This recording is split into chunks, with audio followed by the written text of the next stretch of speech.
Ellen's trying to make a comeback with her new stand-up special, although its reviews have mostly been terrible.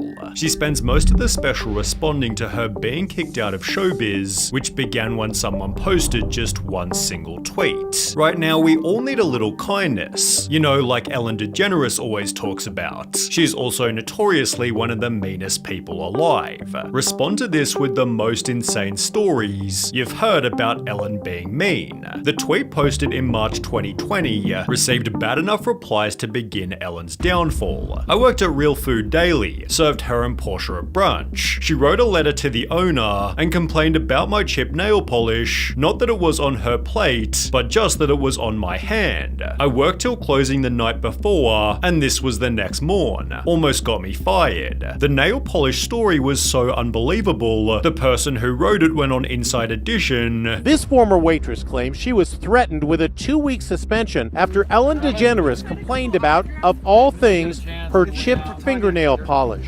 I remember just being like, really? But the stories shared back on Twitter were only getting worse. I once worked at Warner Brothers. One day I was in the elevator and Ellen and her entourage came in. Naturally, I held it for her and asked her what floor she was getting on. Her assistant answered 3rd floor. 30 minutes later, I got a call from my boss saying I was fired because I was harassing her. An old friend worked on her a lot and smiled and said good afternoon to her one day and she became unhinged. Who do you think you are? You don't look at me, yada yada. She said Portia was with her and seemed embarrassed and tried to calm her down. Has forever changed my opinion of her. The responses went on and on and on, all of which being compared to Ellen's classic catchphrase. I always end each show by saying be kind to one another. Audience member Dana DiMatteo then went public with her degrading experience on the show. They tell you, you can't be smarter, funnier than Ellen. She's the comedian and the star, not you. Don't be funnier than Ellen. That's gonna be hard considering she's not that funny to begin with. If you've been a comedian your whole life and you're afraid a random audience member will upstage you, maybe you're just not funny. Dana then revealed that Ellen's completely different when the cameras turn off. How does the Ellen we see on TV compare to the Ellen you saw when the cameras stopped rolling? Totally different. She would only speak to the audience when the cameras were rolling. As soon as they turned the cameras off, she would not even acknowledge the audience. She would just sit on the couch, basically. Which was supported by Hedda Muscat, one of the show's former producers. Toxic, phony, hypocrite, liar. That's what she is. She agreed that things were different when the cameras weren't rolling. We were told from the very beginning, don't talk to Ellen, don't do this, you can't go into her office. It was very nerve-wracking, very stressful. We all walked on eggshells all the time. And after the show's DJ also said the same, BuzzFeed launched their own investigation, interviewing a further 11 former employees. They were fired after taking medical leave or bereavement days to attend family funerals. One employee who claimed she was fed up with comments about her race essentially walked off the job. Others said they were also instructed by their direct managers to not speak to DeGeneres if they saw her around the office. After the accusations went viral, Ellen issued a statement within the company. Hey everybody, it's Ellen. On day 1 of our show, I told everyone in our first meeting that the Ellen DeGeneres show would be a place of happiness. No one would ever raise their voice, and everyone would be treated with respect. Obviously something changed, and I'm disappointed to learn that this has not been the case. And for that, I'm sorry. Anyone who knows me knows it's the opposite of what I believed and what I hoped for our show, yet Ellen's former producer certainly didn't buy it. So when Ellen says she's not aware of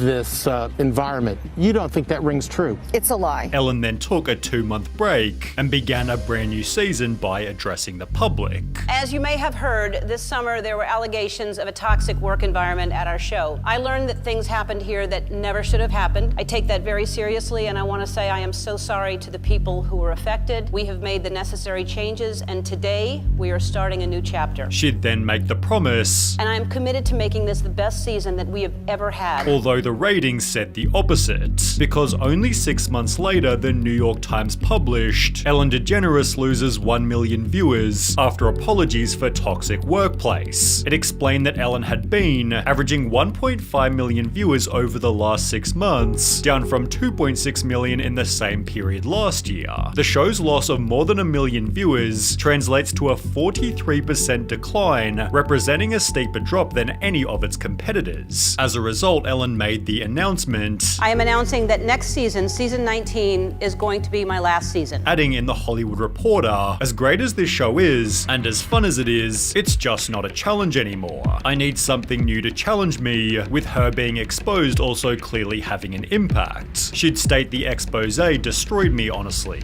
I'd be lying if I said it didn't. And it makes me really sad that there's so much joy out there from negativity. It's a culture now where there are just mean people, and it's so foreign to me that people get joy out of that. These mean people responded stating, even without the controversy, the show hasn't been fun and genuine for years. It may have never been, but at least it seemed like it. But Ellen is tired of it all, and she's lousy at hiding it now. No more dancing by her, no monologue half the time, bad jokes that are dragged out way too long, tons of old show clips, tons of self-promotion, and a guest host every Friday. These elements led to an average final season, which Ellen concluded by crying with her audience. She then mentioned the possibility of returning to acting, but instead made a documentary titled Saving the Gorillas: Ellen's Next Adventure. It released in 2023, but with only 100 reviews on IMDb, and this likely being the first time you've heard of it, it's safe to say it performed pretty poorly. Ellen rather went back to living a quiet life until April 2024, when she'd make a new announcement. You may have heard that I'm doing stand-up again. If you wanna come see me, I'll be sharing some news tomorrow at noon. As suggested, she'd announce a stand-up tour to be recorded and posted by Netflix, also adding, yes, I'm going to talk about it, referring to her being cancelled. Titled For Your Approval, the special begins with Ellen walking up a flight of stairs, each referencing a headline that ruined her reputation. She acknowledges the tweet that started her downfall, as well as the employees who spoke out against her, then begins the actual show with a joke about her fall from grace. You know, I used to say that I didn't care what other people thought of me,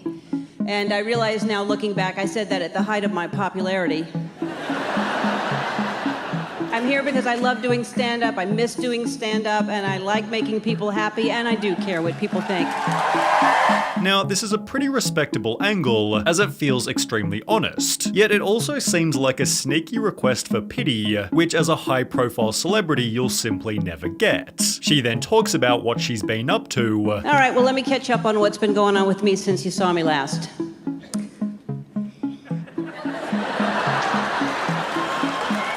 Oh yeah, I got kicked out of show business.